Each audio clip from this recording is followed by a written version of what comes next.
what's up? Who are you?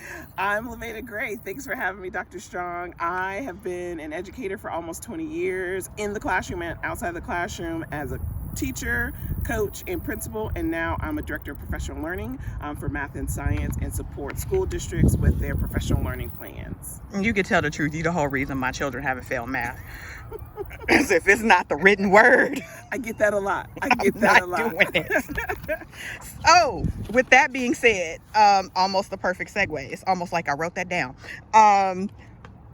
Because we only have 5-ish minutes, I will just come out and ask, what are some things that families can do to reinforce math concepts, taking into consideration that most of our parents are not trained teachers, and taking into consideration the fact that they already have a lot going on, because we're not trying to add to COVID stress. In fact, we're trying to relieve some of that stress, because I know a lot of parents are worried about learning loss. So with that being said, what are some things that they can do to reinforce those concepts and not feel like they've added another huge thing to their plate? That is a huge question that's been coming up in the last 6 months since we've been quarantined, and learning has shifted to the responsibility of both parents and teachers even more during these times. And one of the things that I always say is make the learning fun as possible. In my blog, Black Girl Math, I talk about how they can play different games at home to reinforce. Thinking about the younger students in K through 2, they're really building up that number sense. And what that really means is how to break down numbers like 6 or 10 in 20 so that they can be able to break down even higher numbers and multiples of 10 up to 100 all the way up to 1,000. And so different ways to play different games, like, show me different ways to make 6, show me different ways to make 10, and where students can do that in multiple ways. They can draw pictures, they can talk about it, they can use numbers and symbols as they are learning more and more about that in the remote learning or hybrid learning that we're doing now.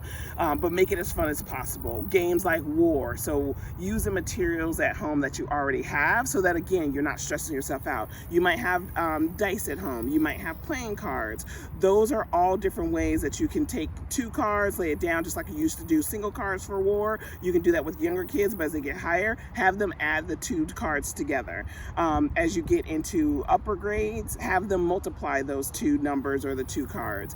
Just keep it fun and light, because they're already feeling the stress of being that distance away from their teachers, again, depending on how they started school this year.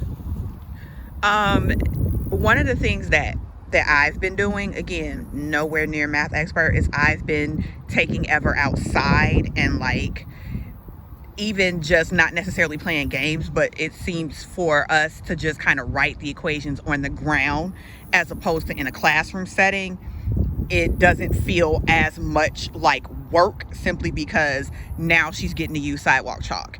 And now, even if you're drawing, your 10 base circles or whatever, you're drawing them on the ground. And she seems to have a lot of fun with that. So, been trying to figure it out.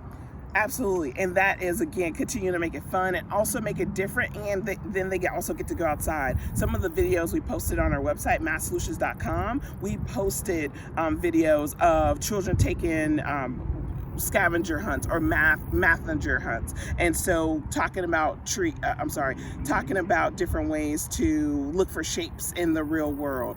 Also, another way, especially if they're counting, and for the younger students, they can give them different counting collections. Count the trees over here, count the houses on our block or apartment buildings in where we live, or other things on the street. How many stop signs, how many lights, all of those things so that they can see that math is just not on a page. Okay. And finally, because our 5 minutes is almost up, how do people find you?